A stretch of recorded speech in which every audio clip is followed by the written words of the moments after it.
We're cooking with Doom today. Okay, today we are going to be making shrimp and grits. It's from the deep south, mainly Louisiana. Some really good places I visited in the past and stuff like that. First thing I'm going to show you is some of the ingredients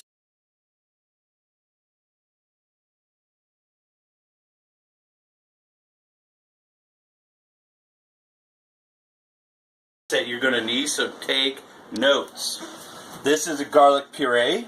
Now, if you don't want to do the whole roasting garlic pureeing it up, which this is elephant head garlic, you can just simply get yourself some garlic powder. And you're going to need about a teaspoon to a tablespoon, depending on your liking. Now, some of you guys don't like garlic, don't use it. Okay, you got paprika, cayenne pepper, chili powder, and onion powder. It's about a tablespoon of oregano, about a tablespoon of basil.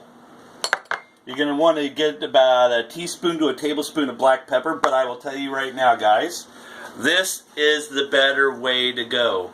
This is the cheap way to go, and this is actually a lot more pungent and more powerful, and trust me, it will knock people's socks off. But if you do fresh ground pepper, always better. Okay, we got 2 strips of bacon sliced up. Use scissors instead of, trying to chop it up, unless it's frozen. Then it goes a little bit easier. We have, of course, shrimp. You want to have it shelled and divvied. Generally, stores will have that already done for you. Well, the shelling you have to do. We got onions, red bell peppers, yellow bell peppers. You see all diced and fine. We have mushrooms. These are just criminy mushrooms. They're medium. We did about 5 mediums. Okay. Now this is just normal yellow polenta, which is also grits, which is also, you can use hominy grits, which is just fine. So hominy is white corn. This is yellow corn. Okay. And here we have butter, about a tablespoon of butter, and about, 2 tablespoons of butter, sorry. And then 2 tablespoons of Parmesan. Okay. 3 cups of water. 3 cups of water. We're going to go in here. Turn that baby on.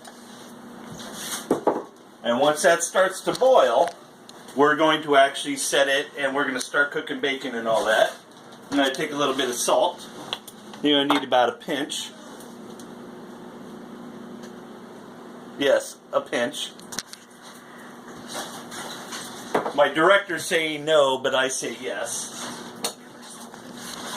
Okay, we're going to heat this up. This has about a tablespoon of olive oil on there because we're going to cook the bacon in there, and we're going to render it down, get a little bit of that fat going so we can cook all those ingredients inside there, and then we're going to pull that bacon out, and then we're going to have some stuff, so we'll see you in just a few minutes.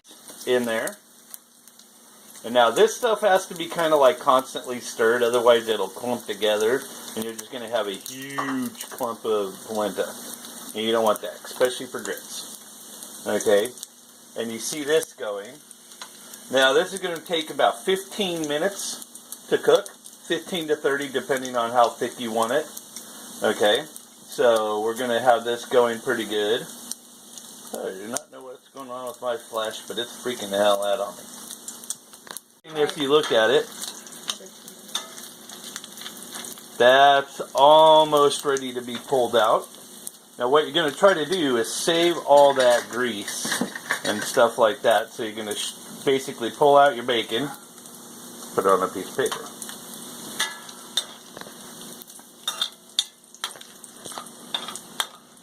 Now since I'm doing the filming tonight, my lovely assistant, my wife, is doing the cooking for us.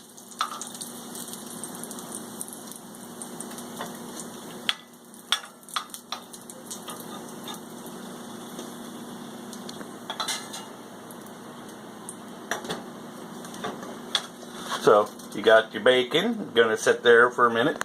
Now we're going to throw in our vegetables. Now your peppers and onions need to take a little bit longer time because they need to kind of sweat down just a little bit, but that's fine. Get a little bit of salt. About a pinch and a half. You're going to stir it up there.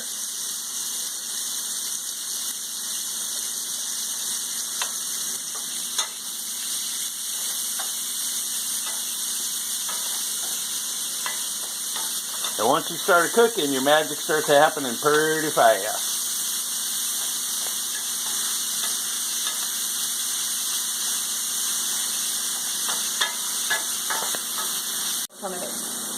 So when the polenta gets to a thickness where you can stir it around and see it moving, you want to add, or your grits, you want to add your butter and Parmesan and stir those in.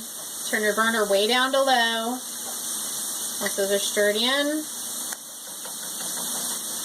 put a cover on and let them relax for about 5 or 6 more minutes, and then when your rest of your meal is done, they'll be done.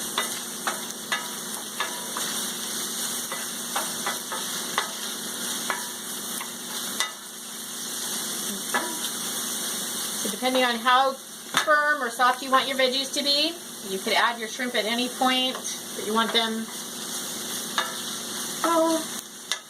about to a point where you kind of have some chew to them. So now you'll add your shrimp.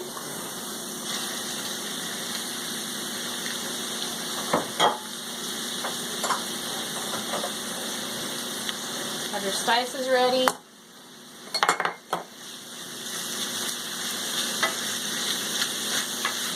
You want to go easy on the salt because you're cooking in bacon grease, so it's already going to have some salt in there. So go ahead and add in your herbs and spices. It's always better to add less and then add more than go the other direction, because you can't take it out, but you can always add.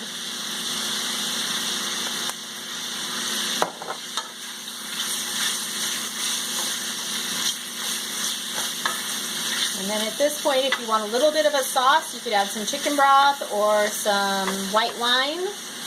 I think we're going to add about a quarter cup, third cup of white wine, just to kind of give it a little bit of a sauce. Pinot Grigio, but Chardonnay is just as fine. The idea is just to give it a little bit of liquid to work in. And you just let that sit, and when the shrimp are pink, you can see some of them are starting to turn pink.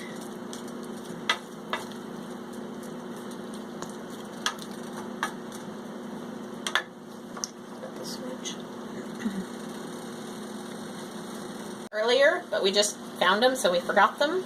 So you add them in when you can. They don't take very long to cook, and if you really want to speed things up, you can put a lid on this, and that'll cook those mushrooms down a little bit too.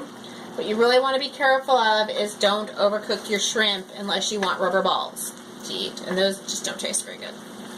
And mushrooms will absorb a lot of that fluid for you, which will, get it nice and chewy and yummy. So we're gonna put a lid on this for 3 or 4 minutes to kind of make those mushrooms soften down, and we'll be ready to go. And then the bacon. Don't forget the bacon.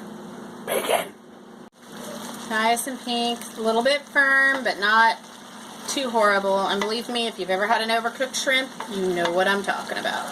Erasers. Erasers or a rubber super ball, those things you played with when you were kids.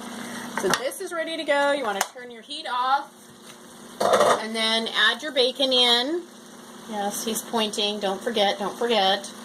Because men love bacon. That's why I think women should have bacon perfume. If you really want to attract a man, wear bacon. Yeah, and just give it a quick stir. And this is ready to go. So now, over here on your polenta, make sure when you open it, hold your lid over the edge so the water that's condensed on the top doesn't spoon out. And see how nice and thick this is? Oh my god, that smell is freaking awesome, people. Parmesan is permeating the air. Mm-hmm. If you want it to be creamier, you can actually add some milk at this point, about a half cup to a cup, depending on how you like it, and continue cooking, and it'll become more of like just a real creamy texture, but Doom doesn't like it that way, so we don't make it that way. But this is ready to go. So now, when plating up, pay attention to your pans. If you are using a non-stick pan or a coated pan, make sure you use a proper spoon. Metal scratch. Metal scratches. But you'll put your polenta, you can do it many ways. You can put your polenta down, your grits down on the thing and spread them out like Doom likes to. He kind of gets fancy. Yeah, spread them out like that. Me, I like a bowl. I just plunk them in. Smaller portion.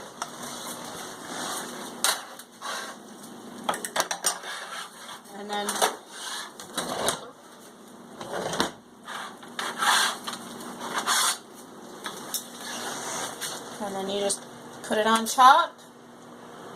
Lots. A little bit of broth too is good. That like so. Now Doom's counting the shrimp to make sure I don't get more than him. Oh, it's okay, we share. But I like the veggies too. Now that, folks, is some shrimp and grits for you. Now remember, one of your all-time favorite condiments on shrimp and grits is Tabasco. You know, if you like Tabasco, that's awesome. I love you guys for it. Drop a little bit on there because I do like it a little bit good, but you know, and as this changes to yellow, that means it's getting hotter. Okay, let's give this a try, guys, because I know it's going to be awesome, because my wife's an awesome cook. Now remember, it's going to be Vulcan hot, so